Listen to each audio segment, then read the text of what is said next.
সরকার বেতন কমিশন গঠন করেছে। তো পে স্কেলের জন্য সরকার যেটা করেছিল, একটি পে কমিশন গঠন করেছিল। সেই পে কমিশন আবার যেটা রিপোর্ট দিয়েছে, সেই রিপোর্টের উপরে আবার বেতন কমিশন গঠন করেছে বর্তমান সরকার। মানে খুবই হাস্যকর একটা বিষয়, এবং সরকার আসলে পে স্কেল তো দিতে চাচ্ছে না। তো এটা নিয়ে আসলে শুধু বিভিন্ন তাল বাহানা করতেছে।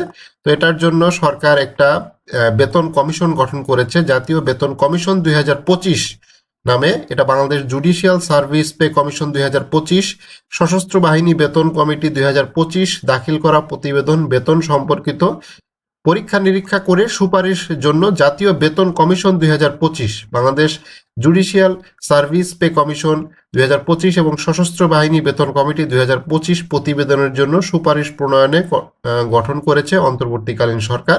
সেটা হচ্ছে জাতীয় বেতন কমিশন 2025। তো মন্ত্রিপরিষদ সচিবকে কমিটির প্রধান করা হয়েছে।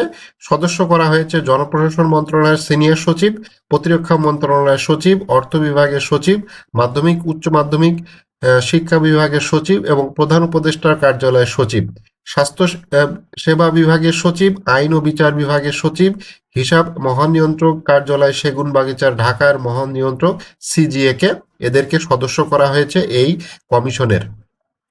এই কমিটি জাতীয় বেতন কমিশন 2025, জুডিশিয়াল সার্ভিস এবং সশস্ত্র বাহিনী বেতন কমিটি দাখিলকৃত প্রতিবেদন বেতন সম্পর্কিত বিষয়াদি পরীক্ষা নিরীক্ষা করবে। পরবর্তীতে কার্যক্রম সংক্রান্ত সুপারিশ প্রণয়ন করে সরকারের কাছে প্রতিবেদন দাখিল করবে। তো রিপোর্ট আসলে দাখিল করতেইছে, ঠিক আছে, শুধু রিপোর্টটাই দাখিল করতেছে, বাস্তবায়নের আসলে কোনো খোঁজ নাই। তো খুবই একটা মানে হাস্যকর একটা বিষয়। তো বেতন কমিশন গঠন করার তো কোনো প্রয়োজন নেই। পে কমিশন গঠন করেছেন, পে কমিশন তো রিপোর্ট দিয়ে দিয়েছে, সেই রিপোর্টের আলোকেই মূলত বেতন স্কেল তৈরি করতে হবে। এটার জন্য আবার যদি বেতন কমিশন গঠন করা হয়, সেই জিনিসটা কিভাবে চলবে বোঝা যাচ্ছে না। এর আগে 2025 সালে 27 জানুয়ারি সরকারি কর্মকর্তা কর্মচারীদের জন্য নতুন বেতন কাঠামো উদ্দেশ্যে 21 সদস্য বিশিষ্ট বেতন কমিশন গঠন করা হয় এবং কমিশন 6 মাসের মধ্যে সুপারিশ দেওয়া হয়েছিল। তো অর্থাৎ মানে বেতন দেওয়ার জন্য, অর্থাৎ সরকারি কর্মকর্তা কর্মচারীদের পে স্কেলের জন্য বিভিন্ন কমিটি আসলে ঘোষণা করা হচ্ছে, কমিটির সদস্যদের ঘোষণা করা হচ্ছে। তারা যে রিপোর্টগুলো দিচ্ছে, সরকার আসলে সেই রিপোর্টটা মানতেছে না। তাহলে এই কমিশনগুলো গঠন করার কি দরকার?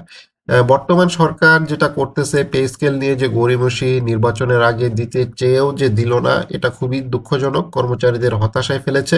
এবং তারা সামনের যে নির্বাচিত সরকার আসবে, তারা কিভাবে এই বিষয়টা গ্রহণ করবে, এই কমিটির প্রতিবেদনগুলো মানবে কি মানবে না, এবং আরো দীর্ঘসূত্রতা হবে, অর্থাৎ নবম পে স্কেলটা আসলে কবে হবে, সেটাই এখন সবচাইতে বড় দেখার বিষয়। তো বেতন কমিশন নিয়ে কমিটি গঠন করেছে অন্তর্বর্তীকালীন সরকার।